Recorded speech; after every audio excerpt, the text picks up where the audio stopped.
So bago tayo magsimula, paki-like and subscribe naman sa channel, paki-support na lang po.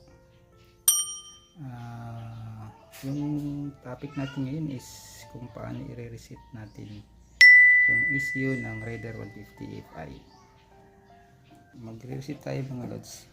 Ito yung parang resetter nya. Ito.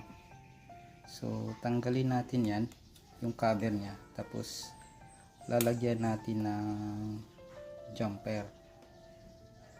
So may mga nabibili naman na switch para dito sa Shopee. So, sa akin naman ay gumawa lang ako ng jumper ko. Naman ay ito ay isang ano lang, so nilagyan ko lang siya ng hawakan. Tanggalin natin muna itong cover. Ayan, tanggalan natin to lods. So push nyo lang ito, push nyo lang, saka hilain nyo lang dahan-dahan, baka maputol wire. Tanggal na siya mga lods. Lalagay natin yan dyan, yung jumper natin. Tapos pwede na tayong mag-reset.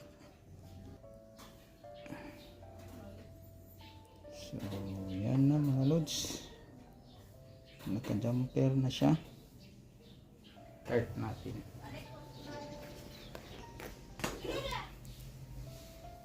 So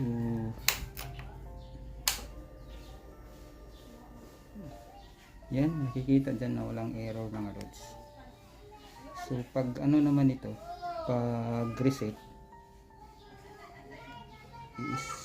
start natin, tapos yan, pagkatapos dyan i-full throttle na ano natin pag labas na ng screen nya. Yan, halimbawa dyan, paglabas na ng screen, ipo-full throttle natin hanggang sa lumabas yung check engine.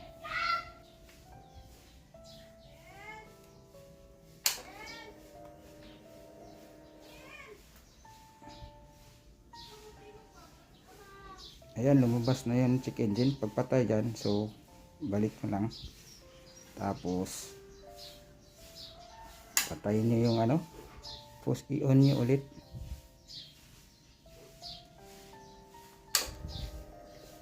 Yan, maririnig nyo yung ECU, matagal siya mag ano,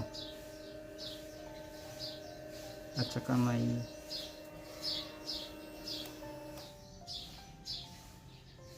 yan. Tapos yan mga lods, patayin nyo ulit, at saka tanggalin natin tong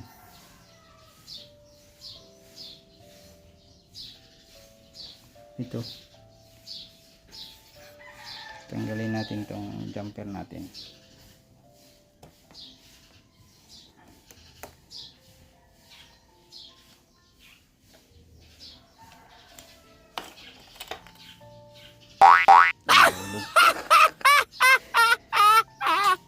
Tayo mga lods, nahulog.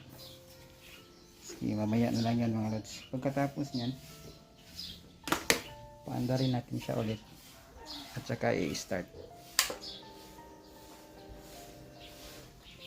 So huwag kayong magtaka na unang start hindi siya gagana, kasi nag-i-spray yan ng gasolina doon sa loob. So yan mga lods, yan, tumutunog pa yung ano. So isang beses pa.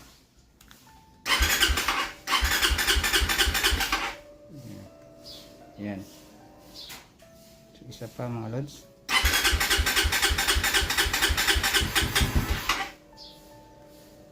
So isa pa ulit.